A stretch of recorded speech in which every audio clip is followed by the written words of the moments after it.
All right, well, we're in Trig. Got just a little bit more Trig to go. Our final exam is next Tuesday, right? Everybody aware of that? Maybe it's a good time for me to write that on the board too, even though we're thinking about exam 4, of course, today, not really thinking about the final. The final is thinking about you. It's only a week away. Final exam is Tuesday. Normal class time, not 9 to 10:50, just like normal. For the final exam, you get one full sheet of notes. Full sheet of notes, instead of just 3x5 card, full sheet, write anything you want, front and the back. The final exam will be, I don't remember what it is, 30, 35 questions, something like that. It's just pretty much all the old exams. So basically go over practice exams 1, 2, 3, and 4. 1 through 4. I'll take about, 35 questions. I think I took about 7 through 28, and then a few other ones. Yeah, I think it took about 7 questions from each. From each of those, there's about 7 questions. Plus, then there's the new sections. 6.4, there's probably 2 questions. 7.1, there's probably 2, and 8.1. Is that what we're going to do last? 8.1, yeah. No, there'll be 2 questions. That's about it. 6, what was that? 7, 28, and 6, 30. Yeah, it's probably about right. That's about. Do you think that there's probably like 1 or 2 questions from each section, practically? Overall? Yeah. No, probably only 1 from each of these. Yeah, and then 2, because these haven't been tested at all. They need a little more weight to be equal overall. So yeah. So in other words, the practice exam is mainly the old stuff. I mean, the final exam is mainly the old stuff. It's mainly. So that would be what? 4 times 7. It would be about 28 questions. Most of the test, and then maybe about 6 questions from these last 3 sections that haven't been on any test. 6.4 we covered last time. That's not on today's test. And then 7.1 I'm going to do now, or at least start it, and then 8.1, which I'll do on Thursday. About 2 from each of those. So about 7 from each of the old practice exams. So the way you should study for the final is like right away, you got a week, start going over those old practice exams, right? You have the YouTubes that are online, so you can, and you know where the practice exams are, right? They're all right on the website, right on the Math Excel under announcements, right? Everybody aware of that? Practice exams, mathexcel.com. mathexcel.com under announcements. All the answers are there, and then you can use the YouTubes for all the explanations. Go back, all the old YouTubes are still there where I worked out almost all the problems. So they're all there. So go back over those old practice exams. I take it that's the majority of the final. About 7 questions from each one. That'll be 28 questions. And then a few from, 2 probably from each of the new sections. That's the final. The final can, if it helps you, count double, right? And have I ever made that crystal clear? Make that 0.3. The final will count for 100 points. Well, the final's 100 points. Like any normal test. Also, if it helps you, it will replace your lowest exam. Maybe that'll be today. Hopefully not. Your lowest exam. So it can do both. So it could count 200 points. If the final's the lowest, then I won't do that. That would not help you. Then the final will just be the final. But everybody does have to take the final, and the final will be the final. Am I making any sense? So that one will be dropped pretty much. So the final will not be dropped. Absolutely not. So the final will count as 100 points for sure, for everybody. So, but it for most people, there's one of the 4 exams that was their lowest, and the final will be better than that, and it'll take the place of that as well. So maybe exam 3 was the hardest for you. And on exam, maybe your exams, exam 1, exam 2, exam 3, exam 4, maybe you got 80 and 78, and then here you drop down to a 59, and then here you get back up to 76, and then on the final you get 82. Well, then I'll come back over here and cross this out and put 82 as well. Does that make sense? The final will replace the lowest, and it'll be the final as well. So it'll count double, unless it is your lowest score. Then it'll just count as itself. Make sense on that? So you can do well in the final. There's hope and opportunity. I feel good about doing that, like I'm not giving stuff away. It's important to me to not give away, because my job is to hold you accountable that you've really learned math and to help you achieve that goal. So I think this is faithful, because if you do the final, you master it, you've really learned whatever you had trouble with here, because it's all on the final. It's all on the final. Make sense? Any questions on the final? Is that all making sense? A week from today? So go back over those practice exams. That's the way to master that final and do the new sections. Full sheet of notes, both sides. That's about all I can think. All right. All right. Well, let's spend a couple minutes anyway doing this new stuff. All right, inverse trig functions. You guys have had trig before. You've done a little bit of inverse trig, right? Inverse trig function. First off, what's an notice the -1 power there, and it even says it up there. Inverse, and right, see the -1 power thing on the cosine there. So that's cosine inverse. Let's think about it for a second. If you take a normal cosine function, normally you put into a cosine something like, I don't know what, 30 degrees, and you get an answer. What is the cosine of 30 degrees? Let me go to the unit circle. Here's the unit circle, 30 degrees. Remember, cosine is the x. Sine's y. I hope you all have that unit circle today on one side of your three. If not, you have about 20 minutes to get it down. I would absolutely ignore my lecture and spend those 20 minutes putting that on one side of your 3x5 card. You are in big trouble if you don't have the unit circle down on some kind of thing, or if you don't, maybe you have it memorized, I don't know. But if you don't know it somehow, it will lose you major points here in about 20 minutes. So you got 20 minutes. Make sure you got that thing somewhere on something. Because remember, part 1 is like 7 questions with no calculator, and you got to crank out the sine of 30 degrees, the tangent of 60 degrees, things like that. So however you have it, make sure you have some way of doing that without a calculator in the next 20 minutes. All right, anyway, cosine of 60 degrees. Remember cosine, sine? So cosine of 30 degrees would be root 3 over 2. Right? So there's the cosine of 30. So notice, that's a normal cosine, not an inverse, right? Notice on a normal cosine, we put in an angle, we get out an answer. That's how a normal cosine function works, right? But now we're talking about an inverse cosine function. What happens with an inverse function? Inputs and outputs switch, don't they? Remember, my analogy is always a toaster. With a toaster, you put in bread, you get out toast.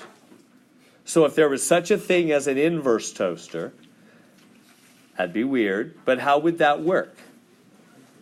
You would put in toast, it would turn it back into bread, right? Nobody wants that. But that would be an inverse toaster. I'm just making sure the idea is concrete in your mind. So inverse functions reverse inputs and outputs, don't they? So that's really helpful to keep that straight with all the questions in this section. Just always be reminding yourself. Normal trig function, sine, cosine, tangent, all of them. You put in an angle, you get out an answer. So then inverse trig functions, you put in an answer and you get out what? An angle. I'm looking to get out an angle, aren't I? Okay, so how do I do that? Well, they're saying, hey, go find where the answer for cosine is negative root 3 over 2 and tell us what angle goes with that. Well, let's go do that. Well, you can see the answer is already down there. But suppose it wasn't there. You'd go to the unit circle and you'd say, okay, I'm looking for cosine. Where's the answer for cosine? Negative root 3 over 2. Remember, cosine's always the first one, right? Sine is the second one. So cosine is this, cosine is that, cosine is this, cosine is this, and this, and this, and on you go. So where do you see cosine, answer for cosine, negative root 3 over 2? Goofy with technology. All right, where's cosine negative root 3 over 2? There it is. Right, see that one? And there it is. Notice there's 2 places. 150 and 210 are radians. It's 5 pi over 6, 7 pi over 6. 2 places where the cosine, both of them, right, is negative root 3 over 2. There's two answers. One of them is 5 pi over 6. The other is 7 pi over 6. But they only had one answer here. Why is that? Oh, you who've taken trig. I always give you a hard time. This is a very small detail from trig, which no one ever knows. So I'm always just kidding y'all, because you've had trig, received a passing grade for trig, but I have no idea why this is the case, right? I didn't either, to be completely honest. It's a small point coming out of trigonometry. Does anybody know? I mean, I'd be greatly impressed if anybody knew. Why aren't those both answers? Right? I mean, cosine inverse, negative root 3 over 2, looking at the unit circle. Right? Shouldn't it be this one, 5 pi over 6, and that one? Cosine's negative root 3 over 2. Why is it not both answers? Why don't we give 7 pi over 6 also? Something to do with that negative 1/2. What negative 1/2? Oh, The next to it? No. Because of the restrictions on the inverse cosine. Inverse cosine answers are only allowed to come from the top two quadrants. Do you remember that at all? The restrictions on the inverse trig functions?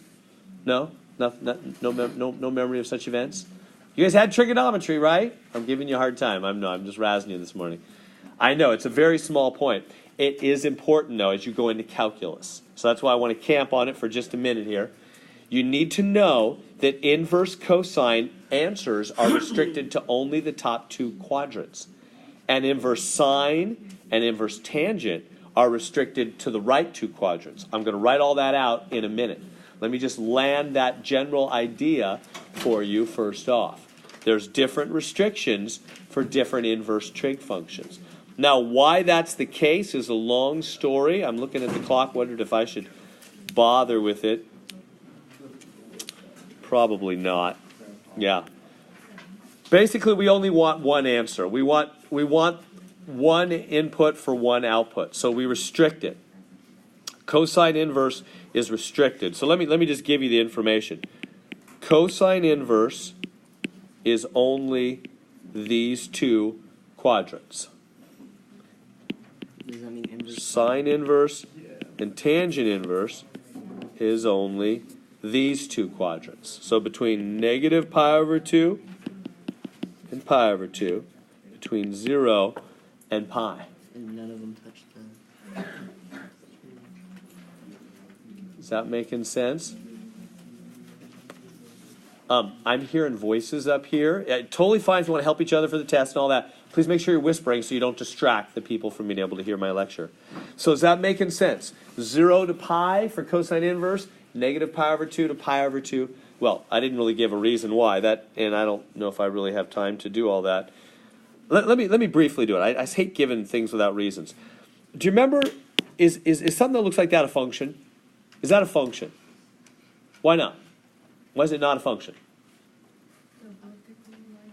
Fails the vertical line test. Good job. Remember, any function can't fail the vertical line test. Vertical line can't hit 2 points. Not a function if it does. Do you remember that briefly? Okay, so that's not a function. Not a function. Because that would be one x value that has two y values, right? Maybe that's over 3 and up 4 and down negative 4, right? So that'd be one x value going with 4, and then this point would be an x value going with a negative 4. Two different y values. Not a function, right? So, okay, what if you have something like this? Is that a function? Yes, it is. It passes the vertical line test. Every vertical line only hits 1 point. It is a function. Yes, it is a function, but it's not a one-to-one function. Meaning, yes, okay, it's a function, but it fails the horizontal line test. Now, why do we care about the horizontal line test? Well, because if you fail the horizontal line test, if a horizontal line hits 2 points, then you're not one-to-one. There's not one x for every one y, although it is a function. Right? Because this looks like y equals x squared, doesn't it? Which is a function. But there's not one x for every one y. You could make x like negative 2 or positive 2, and either one squared would equal 4. One y value of 4 goes with two different x values, positive 2 and negative 2. So it's not a one-to-one function, right? Well, so what? Who cares? Well, the problem with non-one-to-one functions, like y equals x squared, is when you invert them, what happens when you invert something? X's and y's trade roles. So if something fails, so I'm just going to give these details quick. You're not going to be tested on this, but I want to give some reason why we do this. So if you fail the horizontal line test, you're still a function, but your inverse is not. Because if you fail the horizontal line test, then your inverse is going to fail the vertical line test and not be a function.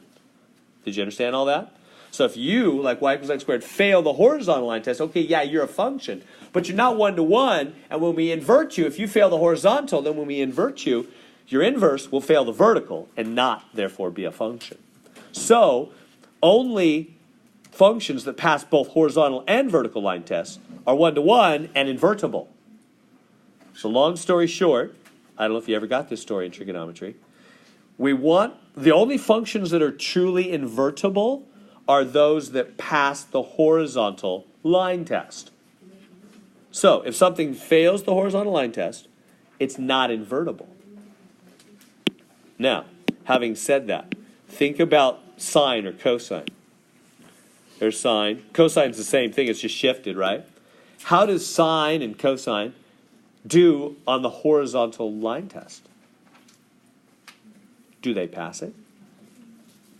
No, they fail absolutely miserably, right? The horizontal line hits infinite points. So sine and cosine fail the horizontal line test. And I just said, if you fail the horizontal line test, you don't have an inverse, which is true. If you fail the horizontal line test, you don't have an inverse. So I just said sine doesn't have an inverse. So then what, Samantha, a little quieter, please. Then what is sine inverse doing? Why are we going to talk today about sine inverse, cosine inverse, if I just said there is no inverse? Am I talking out of two sides of my mouth?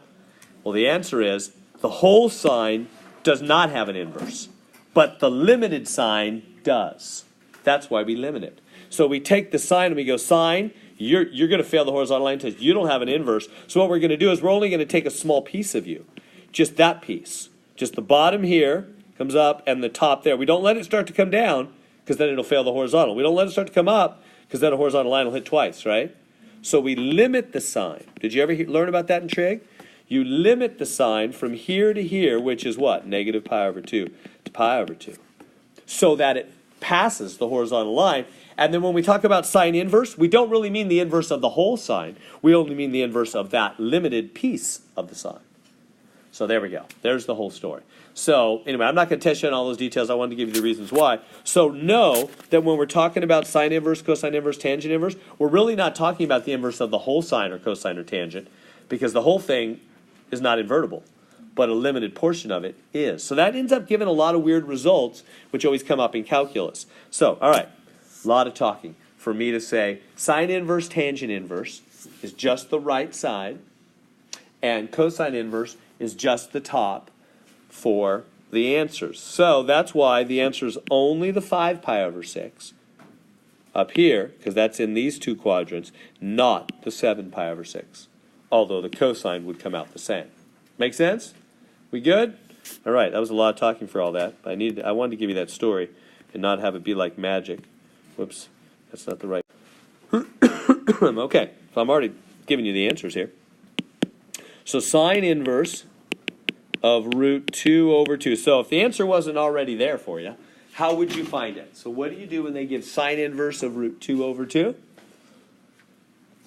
This is the answer, and we're looking for the angle, right? So go to your unit circle. You guys have a unit circle, I'm assuming right on your 3x5 card right now. And look at that thing and find where is the answer, root 2 over 2. I'll go to the unit circle here too. Well, maybe I'll get a new one. A fresh unit circle.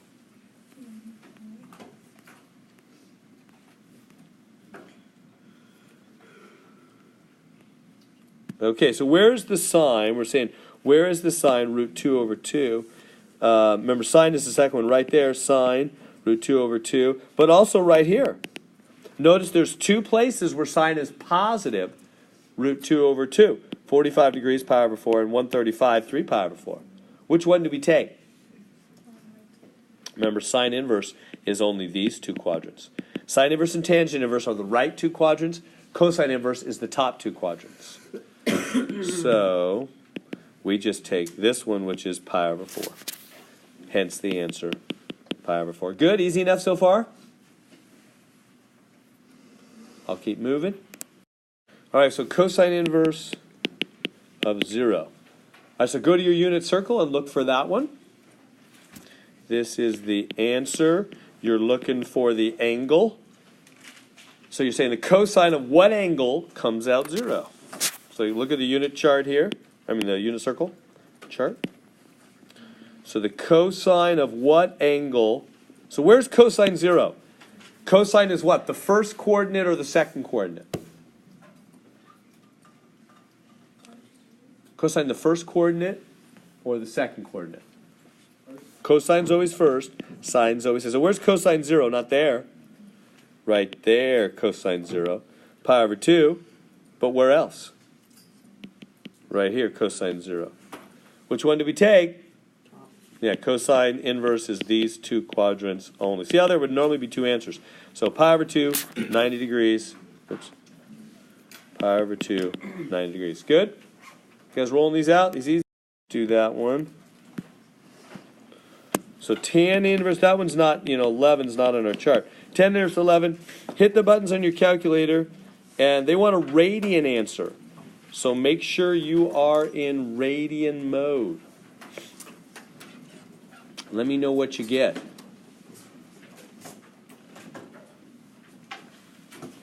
Tyler, you got an answer for me? Which one again? Tangent inverse of 11. Oh, 4? I'm all the way on 11. Why don't you hit the buttons, or want me to do it? Tangent inverse 11? Correlated 4. All right, thank you. You are in radian mode already. Perfect. They planned ahead. Tan inverse of 11. I'm getting 1.4801, blah, blah, blah, blah, blah. Thank you. You guys getting that? It says round to 100, so they just want 1.48. So make sure you're in radian mode, and you should get that answer. Is that good? If you have any trouble, Mode, I found that out. come grab me later. Be glad to help. All right, moving on. Okay. All right. What do you think of that question? Tangent inverse of tangent of negative 7 pi over 18. Any thoughts on that? What's that? So it's not a substitution, so we find tangent of negative 7 pi over 18 and the problem and not the inverse of it. Oh, just use, it says don't use a calculator. So I would put this on a non-calculator part. Yeah, so how could you do it without a calculator? Yeah. Great observation. Yeah, aren't these just like opposites, right? Yeah. Boom, boom. Right, they're opposites. Tangent inverse and tangent. They're inverses. They're opposites, right? Don't they just cancel each other out? Yep. And the answer is just negative 7 pi over 18. Yep. Isn't that right? Yep. Is that true? Usually. Is that in simplified form? Now, why do I say usually? It doesn't sound like a normal math response, huh?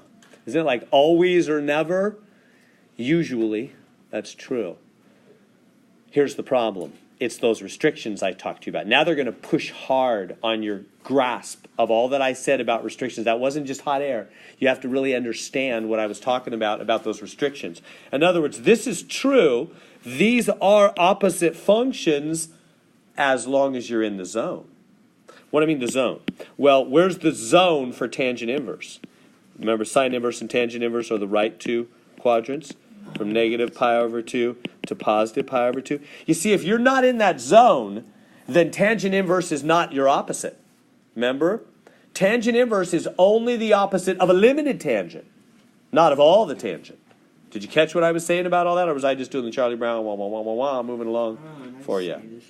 You getting that? Tangent inverse, or sine inverse or cosine inverse, same thing for all of them. Remember, they're not the inverse function for the sine everywhere, or the cosine everywhere, or the tangent everywhere. They're only the inverse over a limited zone, limited territory, limited space, only for tangent inverse and sine inverse between negative pi over 2 and positive pi over 2, and for cosine inverse between 0 and pi. So you've got to find out, is this guy in the zone? Is he in the zone? So this is true, or they cancel. Let's just say they cancel. Cancel is a good observation, which is usually true.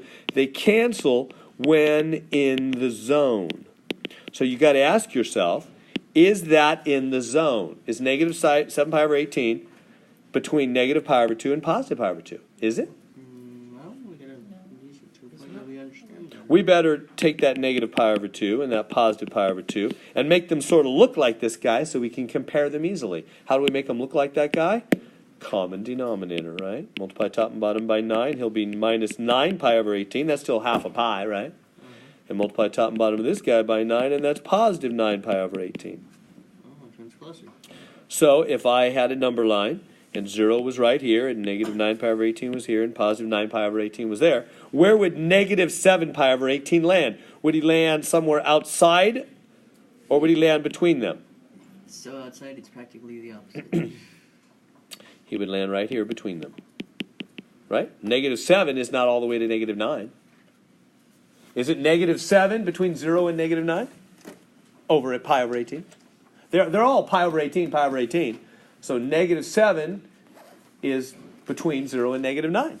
He is between them. He is in the zone. That is the answer. We are done. But if he was outside the zone, which they will give you, you got to do something much more tricky. But does that make sense, first off? So that one, yes, they just cancel because he is in the zone. Everybody good with that being in the zone between 0 and negative 9, negative 7? Negative 7/18 is between 0 and negative 9/18, right? So he's in the zone, so they just cancel. And the next problem, which we're not going to do, we'll do on Thursday, they'll give you one outside of the zone. So they don't just cancel, but they sort of cancel. What do I mean by sort of cancel? They'll cancel, but the answer will be the same value back in the zone. So you'll have to find out where would that be the same thing in the zone, because that's what it'll do. All right, enough for that. We don't want to worry about